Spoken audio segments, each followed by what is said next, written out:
What's up everyone, it's ENDYMION, and today I got some really interesting news coming out from both the western and eastern sides of the industry. From a gaming award magazine giving rewards for who panders the most, Baldur's Gate 3's devs being attacked by their own fans, and Japan washing their hands of all of this. And I want to discuss how the industry has been formatted to accommodate and encourage certain kinds of content in the form of awards, and why that's really weird and how it affects everything beyond. So let's begin.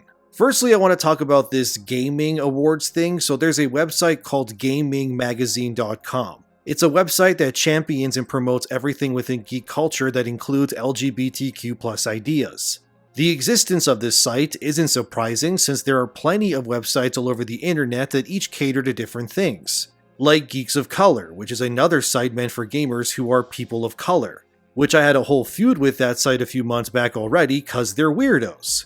And of course, you have sites that cater to certain consoles or platforms, PlayStation Lifestyle, Nintendo Life, PC Gamer, it goes on. So the existence of a gay-only gaming website is not really out of the ordinary to me. I'm surprised I only recently discovered it and that it existed, to be honest with you. But anyway, this site apparently hosts an award show that gives out awards to certain game studios based on how well they represent LGBTQ+ representation in their games.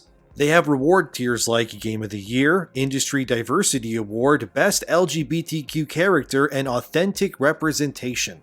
And of course, all the games nominated, which include stuff like Baldur's Gate 3 and Spider-Man 2, are of course only nominated as long as they pander to some level when it comes to this community. The existence of an awards event like this is not surprising, but it does make my eyes roll. And it speaks to a larger sentiment within the broader gaming industry community. Considering in 2023, every single game nominated at the Game Awards had to some extent some form of gay representation in it. And of course, the best-selling game of 2023 was Hogwarts Legacy, which did have representation as well, like gay wizards and a trans innkeeper. But of course, since J.K. Rowling is essentially the devil to progressives, Hogwarts Legacy is lumped in with Rowling even though she didn't have any real creative input on the game that we know of anyway. Yes, she would financially benefit from the sales of the game, considering she owns the Harry Potter IP since she made the books. But even though Hogwarts did include representation, the mere fact it was tied to Rowling meant the game was a boogeyman of the industry. And that's why come awards time, Hogwarts Legacy was suspiciously absent across the board at pretty much every major gaming website or award show. It was treated as if it never existed, even though it outsold Call of Duty that year and was officially the highest selling game of 2023. But because of the politics attached to it, Hogwarts Legacy was excommunicated from awards season. Some may see this as fine, but I think it paints a different picture entirely for how the industry is moving forward. Baldur's Gate 3, of course, is loaded with representation, but the reason why the game has been a hit with pretty much everyone is simply because the quality of the game is incredible. And like I've said in previous videos, BG3 smartly doesn't treat its LGBTQ characters as trophies, but instead just has characters within like Dame Aylin and her girlfriend that just so happen to be in a lesbian relationship. There's nothing necessarily wrong with that, it just exists that way, and like I also said previously, Larian Studios is smart because you don't actually have to engage with that content or see characters of the same sex kissing if you don't want to. Which makes sense, since the game is of course all about player choice. So for some, Shadowheart, who is actually nominated in that best LGBTQ character category at the Gaming Awards, has a weird disconnect to it because I'm sure for many who played as straight male characters, Shadowheart was also their love interest. So in their eyes, Shadowheart isn't LGBTQ, but this is the masterstroke of Larian, because they're able to, for a lack of a better term, have their cake and eat it too. And they can cater to the straight group of players while also getting the gay community as well with the same characters. And it all comes down to choice, of course, but it does irk me a little to see that there exists an awards ceremony strictly for gay representation. Because while I do assume its existence is the result of good intentions, it also proves that pandering on purpose is a very real thing, because not only is there investment incentive via ESG, but now there's awards as well. And like I was saying with Hogwarts Legacy, that game's exile by the entire industry come award season felt more like a sacrificial lamb being thrown into the fire. in order to make an example out of it to show other studios that if you don't play ball and cater to the strict guidelines of what's acceptable in the modern gaming industry, then you will not only be excommunicated but treated as if you never existed to begin with. And I genuinely believe it's insane that Hogwarts Legacy was removed from the conversation entirely, since I found the game to be genuinely great. And I do fear that due to how Legacy was treated by pretty much the entire industry, it will set a standard where development studios will have no choice but to submit to including pandering elements on purpose. And not because they want to, mind you, but because if they don't, they could face the same fate Legacy did when it comes to awards.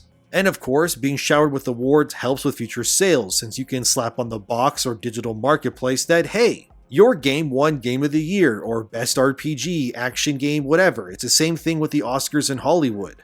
A majority of the recipients of awards at the Oscars don't actually gain their rewards because the movie or actor is great. But in fact, it usually comes down to which studio lobbied the hardest, scratched enough executives' backs with bonuses, and threw money around to ensure their movies, which are products at the end of the day, go home with some sort of Academy Award. So when they release their films on streaming or to buy in a store or something, they can slap Academy Award for Best Actor or Movie on the cover, because that'll entice people to buy or rent the movie because they see that seal of quality that they've been conditioned to believe actually matters. When in reality, it is, like I said, mostly just smoke and mirrors in the end. Sorry if I just ruined the Oscars or Golden Globes for you, but yeah, that's usually why things happen the way that they do. After all, Hollywood, like gaming or any other industry, is a business. And be honest with yourself, you likely have watched a film because of the Academy Award connection to it, or played a game you wouldn't normally play because it won Best RPG. Or maybe it has a high Metacritic score, so naturally you think it's good because of an arbitrary number on a website dictated by dozens of people you don't even know in real life. The point is that whether it's Hollywood or anything else, there is genuine incentive to lobby and pander to various groups in order to gain awards and recognition. I guarantee you, if BG3 didn't have any representation like it does, but was still a solid RPG with a great story, it wouldn't have won as many awards as it did. And it definitely wouldn't have been nominated for this unironically titled Gaming Awards program either. But the fact that we've seen Hogwarts get removed entirely as if it never existed is proof that favoritism and tribal-like tactics are alive and well when it comes to video games. And if I had to wager and guess, I would strongly believe that Stellar Blade, when that releases, won't be nominated for pretty much anything when it comes to awards season. Even if it ends up being a great game or it sells millions of copies, which I do believe it will be a success regardless, the fact its existence and what it represents runs counter to what Western industries want in their games will likely mean Stellar Blade will be left in the cold. Because, after all, stuff like the Game Awards or the various sites that do their own award seasons like the IGNs or GameSpots or this gaming magazine for example, they are all intrinsically tied and adhere to the Western ideological monolith that dictates a lot of the things we see and hear today. As I said in my previous video, a whistleblower exposed how Naughty Dog, who made The Last of Us, is being forced to pander. And developers who disagree with these progressive mindsets are discouraged openly to not express their opinions. Meaning there are many developers these days that are absolutely living in fear of job security and just simply agree with the monolith rather than stand up against it. Take for example Mark Kern, who goes by Grums on Twitter. He retweeted my video about the whole Naughty Dog expose and said this: "The Last of Us devs live in fear, force female characters to be less feminine to satisfy diversity, equity, and inclusion policies, but not the ones you think. I know many devs who have to keep their heads down or be fired for voicing their concerns." And I believe Mark, since he worked on plenty of AAA games himself. He was the head lead of the original World of Warcraft game, and was also the producer on Diablo 2 and worked on StarCraft as well. So a guy like this who has seen the monolith and experienced it firsthand saying what he's saying is not only sobering, but kind of scary that he also confirms that it exists. And when I say to you, dear viewer, that there is a concerted effort to force media to adhere to policies and regulations like this, the question then must be asked, which is, are the games being made the way they are due to genuine passion? Or do they exist as they do to ensure the tidal wave of identity politics doesn't drown them into the depths of oblivion? I would love to speak to any developer who's worked within these conditions because I truly want to know what's happening.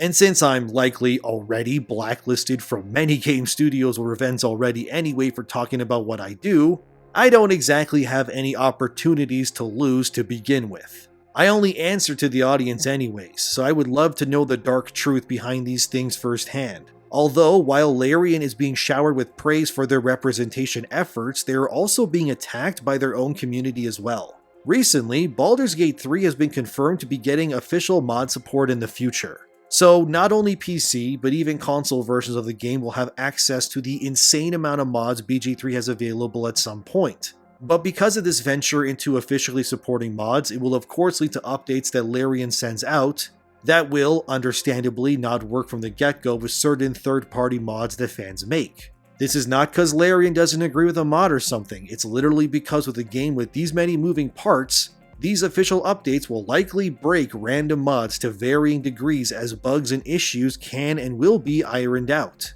There's really no way for Larian to do this sort of thing, which is free by the way for you once it arrives officially, without it destroying or screwing up someone's game since there's just so many mods to begin with. Anyway, a vocal minority of fans are attacking Baldur's Gate 3 and Larian by sending them death threats, saying they need to either leave the modding community alone or face backlash. One of the lead devs on BG3 had this to say regarding that pushback from that vocal minority of the community. They said, and I quote, "We'll be talking in depth about what our mod support will look like soon, been working on it since launch. As always, we'll discuss it in our own way with our community. Threats and toxicity against our devs and community teams will only harm the conversation. Please stop that."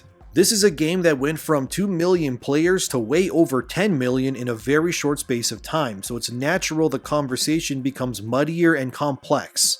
But in order to maintain the same level of dialogue, we need people to understand that these conversations take time. We can't do it at all without the dedicated community teams that work to untangle a giant web of noise into something we can work with for the benefit of everyone. If you truly want to know things about the game, please don't chip away at the people who connect us all. 99.9% of our community are the absolute best, and it's because of them, thankfully, that my community team perseveres. But I suppose it was inevitable that when you have a city, a few bad eggs will start a fire. Until then, BG3 does not yet have mod support. Don't get angry at mod authors, support teams, community, or developers. Our focus is to patch the game while working on future mod support. I understand why it's frustrating, so what we all need to do is focus on that future, end quote.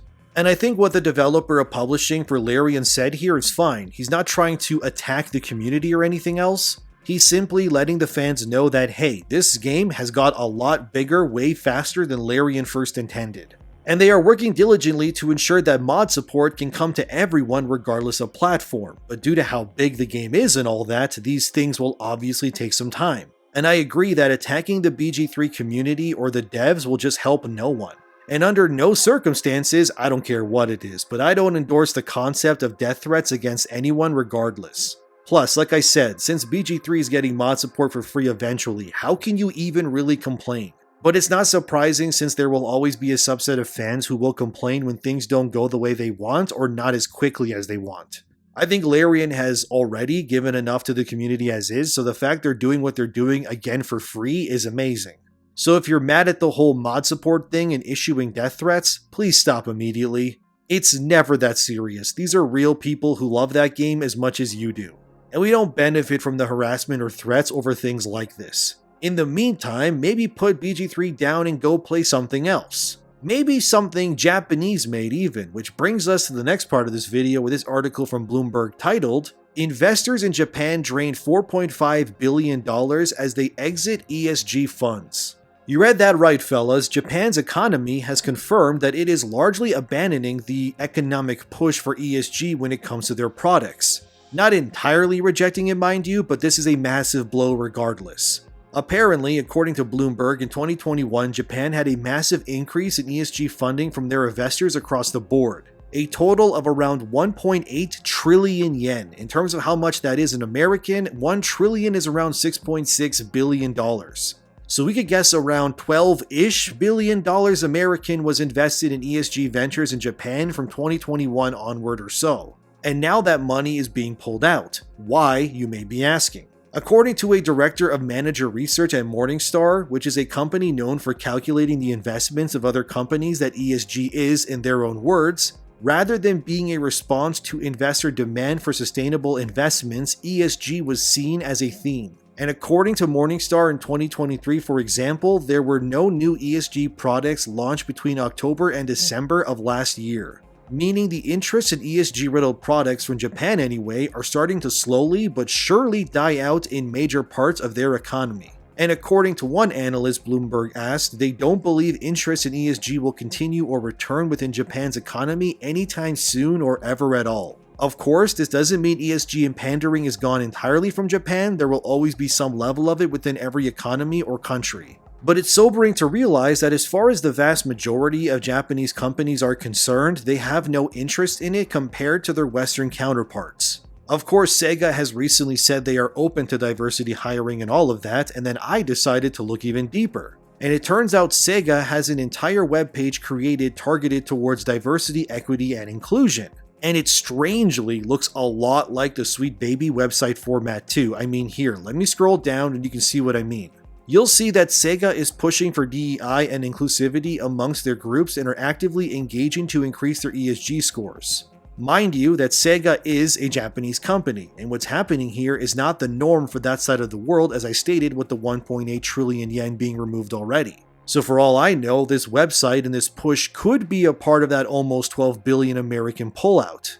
And this site and these motives could be erased or downscaled for Sega in the near future. But as it stands, I mean, I'm scrolling here, and as you can read and see, they are absolutely looking pretty westernized here. Which worries me greatly, and hopefully Sega realizes before it's too late and there's no turning back. But as you can see, whether it's the gaming award show that rewards good behavior on behalf of communities by pandering, or Japan, which has all but pushed away these concepts, albeit for Sega apparently, this is still a very real issue, and while I don't necessarily believe the existence of a gaming award program is any different than any other per se, I do believe that we're seeing the industry reach a point where they will need to play by the rules of a few in order to be accepted into the limelight.